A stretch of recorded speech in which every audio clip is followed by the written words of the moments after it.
It happened one day near December's end. Two neighbors called on an old friend, and they found his shop so meager and lean, made gay with 1,000 boughs of green. And Conrad was sitting with face ashine, when suddenly he stopped as he'd stitched a twine. And he said, "Old friends, at dawn today, when the cock was a-crowing the night away, the Lord appeared in a dream to me, and said, 'I'm comin' your guest to be.' So I've been busy with feet astir, strewing my shop with branches of fern. The table is spread, and the kettle is shine, and over the rafters the holly is twined. Now I'll wait for my Lord to appear, and listen closely, so I will hear his step as he nears my humble place, and I'll open the door, and I'll look on his face." So his friends went home and left Conrad alone, for this was the happiest day he had known. For long since his family had passed away, and Conrad had spent many a sad Christmas day. But he knew with the Lord as his Christmas guest, this Christmas would be the dearest and best. So he listened with joy in his heart, and with every sound he would rise with a start, and look for the Lord to be at his door, like the vision he had had a few hours before.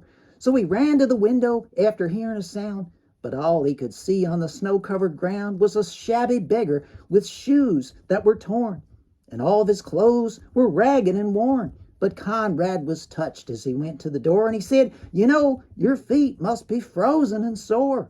I have some shoes in my shop for you, and a coat that will keep you warmer too." So with grateful heart the man went away. But Conrad noticed the time of day, and he wondered what made the Lord so late, and how much longer he'd have to wait. When he heard a knock, he ran to the door, but it was only a stranger once more. A bent old lady with a shawl of black, with a bundle of kindling piled on her back. She asked only for a place to rest, but that was reserved for Conrad's great guest. But her voice seemed to plead, "Don't send me away. Let me rest for a while on Christmas Day." So Conrad brewed her a steaming cup, and told her to sit at the table and sup. But after she left, he was filled with dismay, for he saw that the hours were slipping away, and the Lord hadn't come as he said he would.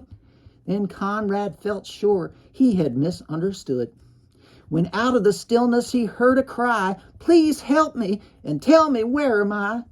So again he opened his friendly door, and stood disappointed as twice before. It was only a child who had wandered away, and was lost from her family on Christmas Day. Again Conrad's heart was heavy and sad, but he knew he should make the little girl glad. So he called her in, and he wiped her tears, and quieted all her childish fears. Then he led her back to her home once more. But as he entered his own darkened door, he knew that the Lord was not coming today, for the hours of Christmas had passed away.